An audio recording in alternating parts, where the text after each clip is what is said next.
जय हिंद दोस्तों, स्वागत है आपके अपने यूट्यूब चैनल रोजगार सारथी में। मैं राजेश कुमार आपका दोस्त स्वागत करता हूँ। उम्मीद है आप लोग स्वस्थ होंगे, जिंदाबाद होंगे और अपने पेपरों की तैयारी बहुत अच्छे से कर रहे होंगे। तो जैसा कि आप लोग जान चुके हैं कि अभी तक हम लोग क्या पढ़ रहे हैं, इतिहास। और हम लोग इतिहास में कहाँ तक पढ़ चुके थे? इतिहास में हम लोग पढ़ चुके थे किसके बारे में? इतिहास में हम लोग पढ़ चुके थे विदेशी आक्रमण, भारत पर विदेशी आक्रमण। ओके, अब हम विदेशी आक्रमण में हम क्या पढ़ चुके थे? विदेशी आक्रमण में हम लोग बहुत सारी चीजें जान चुके थे कि कैसे इसमें कौन-कौन सी शाखाएँ थी, कौन-कौन से शासक आए हैं। तो अब हम उससे आगे जानेंगे शक शासकों के बारे में। तो शक शासक कौन से थे? शक के क्या-क्या कार्य थे? तो हम जानते हैं शक शासकों के बारे में। तो ये लोग कहाँ से आए थे? कहाँ के रहने वाले थे? तो उससे पहले कि जीवन में अगर आपको आगे बढ़ना है ना, अगर जीवन में आगे बढ़ना है तो आप बहरे हो जाओ। क्योंकि बहरे रहोगे तो ही आप आगे बढ़ सकते हो, क्योंकि लोगों की अधिकतर बातें ना आपका हर समय मनोबल गिराने वाली होती है। लोगों की बातें आपको हर समय मनोबल गिराएँगी। तो एक ये कहना चाहूँगा कि जीवन में अगर आगे बढ़ना है तो बहरे हो जाओ, क्योंकि लोगों की बातों को सुनना बंद करो और अपने काम पे फ़ोकस करो, क्योंकि लोगों की बातें तो हर समय मनोबल गिराएँगी। लोग क्या कहेंगे? भाई तुम ये नहीं कर सकते, तुम वो नहीं कर सकते, तू सरकारी नौकरी लेगा। लोग ऐसे कहेंगे। उनकी बातों पे ध्यान मत दो और अपनी बात पे ध्यान दो और आगे बढ़ो। दम लगा के बढ़ोगे, मेहनत करोगे तो ज़रूर सक्सेस होगा, और जो मेहनत नहीं करेगा तो वो सक्सेस नहीं होगा। मेहनत करो तो सक्सेस होगे। चलिए, अब ज़्यादा बातें ना करें, अब आगे बढ़ते हैं। अब मोटिवेशन शायरी के बाद अब करते हैं अपना काम। तो चलिए शुरू करते हैं। अब जानते हैं हम शक शासकों के बारे में। तो हम जैसे कि आपने बोला मैंने बोला शक शासकों के बारे में हम लोग जानेंगे। तो शक शासक को इस नाम से और बुलाया जाता है, सीतियन। सीतियन नाम से शक शासकों को और बुलाया जाता है। इनको सीतियन भी कहा जाता है। ओके, ये कहाँ से आए थे शक शासक? ये मध्य एशिया से आए। ये मध्य एशिया से भैया कैसे आ गए? ये मध्य एशिया से कैसे आ गए? तो इनका मध्य एशिया से आने का कारण क्या था? कारण ये था, देखो बताऊँ, मैप पे आओ। ये भारत है, ये अपना प्यारा भारत, ये अपना प्यारा भारत है, ये अपना भारत है। यहाँ पे तो एक तो चीन था। मध्य एशिया कहाँ है? मध्य एशिया यहाँ पे था। मध्य एशिया ये था। मध्य एशिया हो गया। अब यहाँ पे क्या है ना, यहाँ पे तो ये चीन है। ये वाला जो हिस्सा आप लोग देखते हैं, ये वाला हिस्सा, ये चीन का हिस्सा है। ये वाला हिस्सा कुछ चीन का है। ये वाला ऊपर वाला हिस्सा जो चीन का है। तो चीन से ऊपर ये था मध्य एशिया। तो मध्य एशिया से ये लोग भारत में कहाँ से आते थे? ये लोग भारत में यहाँ से आते थे, अफ़गानिस्तान से होते हुए भारत में प्रवेश करते थे। अब बात आती है भैया ये सीधे भी आ सकते थे। बात ये आती है ना भैया ये सीधे भी आ सकते थे। नहीं, सीधे आने का कारण क्या था? सीधे ना आने का कारण क्या था? सीधे ना आने का कारण ये था कि यहाँ पे एक जहाँ दीवार थी, जिसे हम कहते हैं चीन की दीवार। चीन की दीवार थी, वो बहुत बड़ी दीवार थी, ऊँची दीवार थी। तो ये लोग उस दीवार को पार नहीं कर पाते थे। तो इन लोगों ने सोचा चलो यहाँ से नहीं तो यहाँ से जाते। तो ये लोग पहले यहाँ से ये वाला रास्ता चुनते और अफ़गानिस्तान से होते हुए, जो वर्तमान अफ़गानिस्तान है, वर्तमान 1983 में बना था, 73 में सॉरी, तो 73-4 के आस-पास बना है। तो यहाँ से ये पार करते हुए ये लोग भारत में प्रवेश करते थे। कहाँ से? ये अफ़गानिस्तान से होते हुए भारत में प्रवेश करते थे और ये वाला ऊपर वाला हिस्सा एरिया ईरान, ये वाला हिस्सा इधर हो जाता। तो ये लोग इस रास्ते से आना आसान लगता था, क्योंकि यहाँ पे ये दीवार थी तो उसको पार करना इन लोगों में मुश्किल होता था। एक तो जब बाद में, तो हम लोग यहाँ तक पढ़ चुके थे। ये बात मैंने बता चुका हूँ आपको। ये अपना भारत, और ये लोग कहाँ से आते थे? यहाँ से। क्यों आते थे वो मैं आपको बता चुका हूँ। जिन पे यहाँ पे क्या थी? दीवार। चीन की दीवार थी यहाँ पे। ओके, यहाँ पे चीन की दीवार थी, तो इसको पार करके ये लोग नहीं आ सकते थे। अब हम जानते हैं और इसका पहला शासक कौन हुआ? जो शक वंश है, इसका पहला शासक कौन हुआ? शक वंश का पहला शासक कौन हुआ? शक वंश का पहला शासक हुआ मोगा। मोगा मोगा पहला शासक हुआ है। कौन? मोगा। ओके, शकों की भारत में 5 शाखाएँ थी। जो शक थे उसकी भारत में कितनी शाखाएँ थी? शकों की भारत में कुल 5 शाखाएँ थी। 5 शाखाएँ कौन-कौन सी थी? चलिए अब जानते हैं उन 5 शाखाओं के बारे में। ए, बी, सी, डी और ई। ए शाखा कौन सी थी? ए में था अफ़गानिस्तान। अफ़गानिस्तान शाखा थी, जो कि यहाँ पे इस एरिया में था अफ़गानिस्तान। पंजाब शाखा, जो यहाँ पे थी, और मालवा शाखा, जो मालवा शाखा से महाराष्ट्र वाला हिस्सा था, मालवा। ओके, उत्तरी क्षेत्र, उत्तरी क्षेत्र कहाँ से कहाँ तक? तक्षशिला से लेके मथुरा तक। तक्षशिला यहाँ से लेके यहाँ तक, मथुरा तक, मतलब यूपी तक। तक्षशिला कहाँ था? भारत से बाहर था उस समय, वहां से लेके यहाँ तक। ओके, और चौथा, पांचवा क्या था? पांचवा था पश्चिमी क्षत्रप। पश्चिमी क्षत्रप कहाँ से था? ये था नासिक से लेके उज्जैन तक। कहाँ से कहाँ तक? नासिक से लेके उज्जैन तक। कौन सा? पश्चिमी क्षत्रप। ओके, ये यहाँ पे और क्या बात आती है ये पश्चिमी छत्तर से किसका संबंध है? रुद्रदामन। रुद्रदामन का संबंध किस शाखा से है? वो है आप पश्चिमी छत्र शाखा से। किसका संबंध? रुद्रदामन का संबंध है। ओके, पश्चिमी छत्र शासक से। अब हम रुद्र आते हैं वापस अपने टॉपिक पे। हम पढ़ रहे थे रुद्रदामन के बारे में। तो रुद्रदामन, अब हम जानते हैं रुद्रदामन के बारे में। रुद्रदामन ने क्या क्या कार्य रहे रुद्रदामन के? रुद्रदामन के जो कार्य रहे हैं उसके क्या कार्य रहे? इसने जूनागढ़ अभिलेख जारी करवाया। रुद्रदामन ने क्या करवाया? रुद्रदामन ने जूनागढ़ अभिलेख जारी करवाया।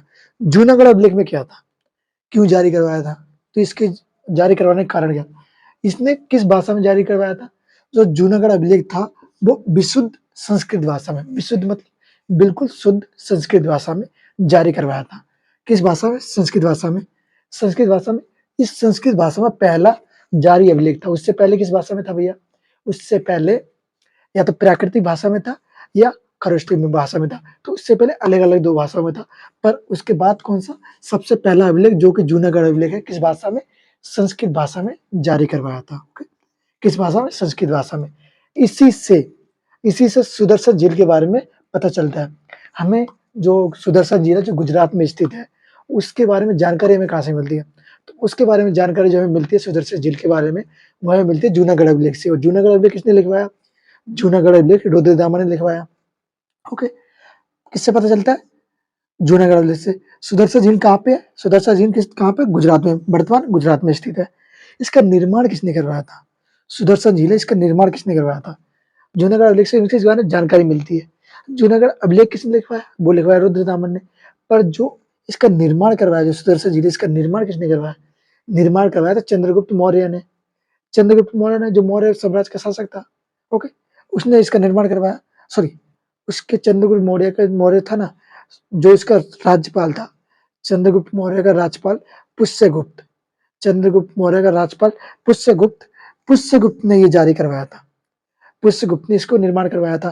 किसका? सुदर्शन झील का निर्माण करवाया। ओके, और अब इसका निर्माण तो इसने करवाया, पर जब देखते हैं नदी से जो झीलों से जो नहरें निकलती हैं, नहरें किसने निकाली? अब आती, निर्माण तो इसने करवाया, पर नहरें किसने निकाली?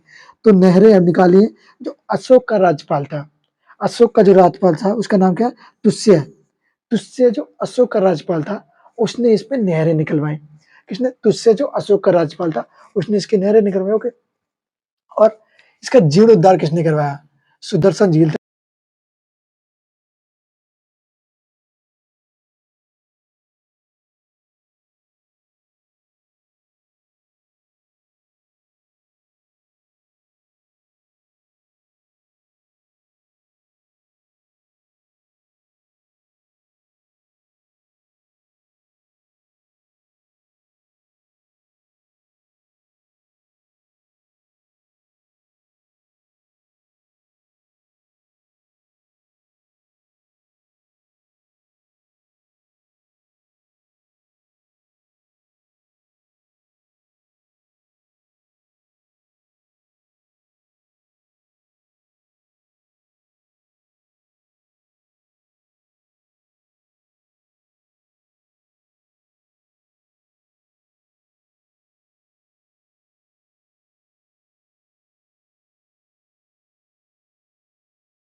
आइए दोस्तों, अब जानते हैं पल्लव, पहलव वंश के बारे में। पहलव वंश को पृथियन या पहलव या पृथियन वंश भी कहा जाता है। किस वंश को? पहलव वंश को। इसके संस्थापक कौन है? इसके संस्थापक है median threads, median threaders, okay, इसके संस्थापक है। ये कहाँ से आए थे? ये आए थे ईरान से। ईरान वाला हिस्सा जो अफ़गानिस्तान से ऊपर है, पाकिस्तान से ऊपर वाले हिस्से को ईरान का, वहाँ से ये लोग आए थे, ओके। आप जानते हैं चौथे बार शासक के बारे में। चौथा शासक कौन था? चौथा शासक था कुषाण। कुषाण जो थे वो चौथे शासक थे। कुषाण कुषाण वंश था। तो कुषाण के संस्थापक कौन हुए? कुषाण वंश के संस्थापक हुआ कुड कुजुल कुडफिसिस। कुडुल कुजुल कुडफिसिस इसके संस्थापक हुए। कुजुल कुडफिसिस इसके संस्थापक हुए। इनका उत्तराधिकारी कौन था? इनका उत्तराधिकारी था बिम कडफिसस। बिम कडफिसस यही इस बोल सकते हैं इस वंश का वास्तविक संस्थापक होगा। किस वंश का? कुषाण वंश का वास्तविक संस्थापक कौन होगा? कुडुल बिम कुडफिसिस, ओके, कडफिसिस, ओके। ये मध्य एशिया से आए थे। कौन से? कुषाण जो लोग थे वो कहाँ से आए थे?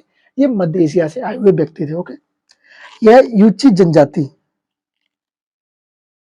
यह यूची जनजाति के थे। किस जनजाति के लोग थे ये? किस जनजाति से संबंध रखते थे ये लोग? ये यूची जनजाति से संबंध रखते थे। कौन? कुषाण। कुषाण व्यक्ति यूची जनजाति से संबंध रखते थे। आप जानते हैं बिम बिम कडफिसस ने बिम कडफिसस के बारे में।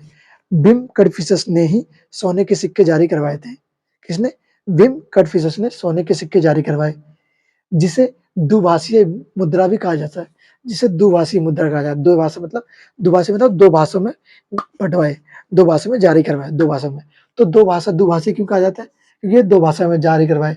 कौन-कौन सी दो भाषा थी? एक तो यूनानी भाषा और दूसरी खरोष्टी लिपि। एक तो यूनानी और दूसरी खरोष्टी लिपि, ओके। ये शैव धर्म को अनुयायी था। ये शैव धर्म का अनुयायी था। ये शैव धर्म को मानता था। ये जो बिम कुडफिसिस है वो शैव धर्म को मानता था, ओके। किस धर्म को? शैव धर्म को। शैव धर्म को जब मानता था तो इसके बारे में जानकारी कहाँ से मिलती है कि ये शैव धर्म को ही मानता था? तो इसके बारे में हमें कुछ सिक्के मिले हैं। कुछ सिक्के मिले, उन पर किस-किस की आकृति? शिव जी की, नंदी की और बैल की आकृति मिली है। किसकी? शिव, नंदी और बैल। ये अलग-अलग आकृतियाँ हमें मिली है किस पर? सिक्कों पर। तो इससे हमें ये जानकारी मिलती है कि हाँ, ये शिव धर्म बोल सकते हैं शैव धर्म को मानता था या शैव धर्म का अनुयायी था, ओके।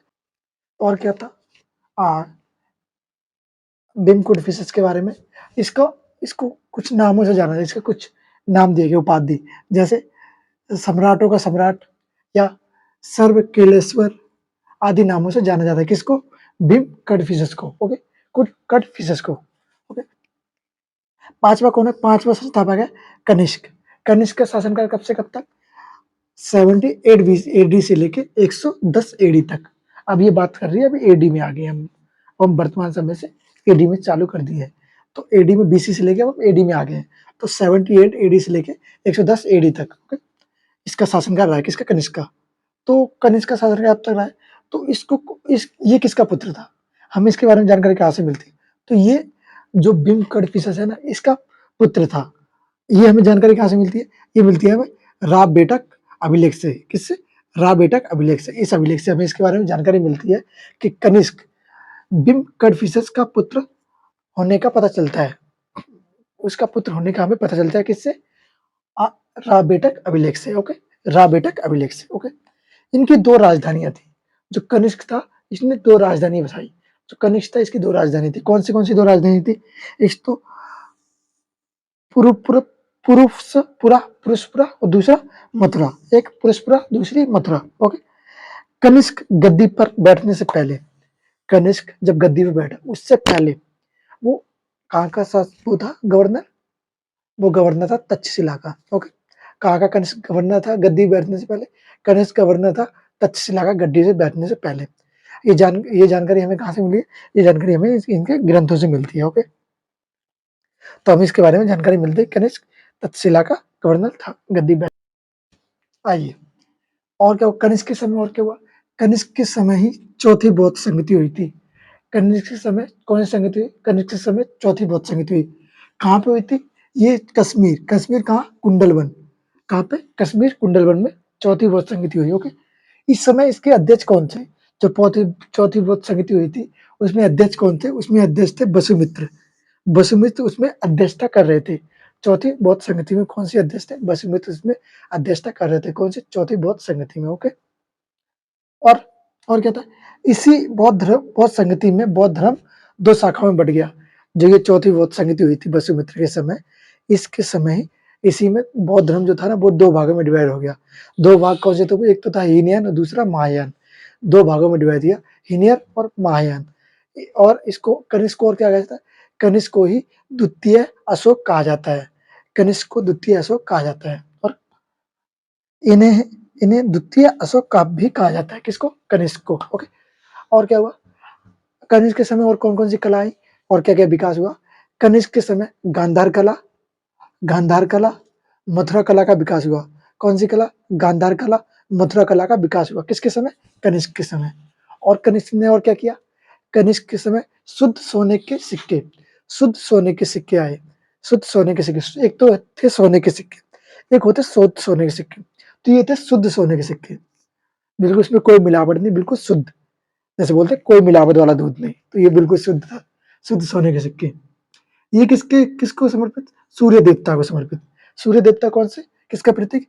हेलियोक्लिज का प्रतीक। हेलियोक्लिज का प्रतीक था। ओके। इनके दरबार में कुछ व्यक्ति रहे हैं। इनके दरबारी व्यक्ति कौन-कौन से थे?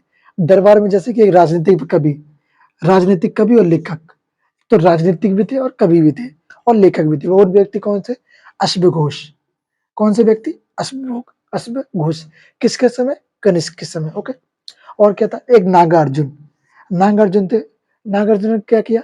नागार्जुन ने शून्यवाद का जनक कहा जाता है। नागार्जुन को क्या कहा जाता है?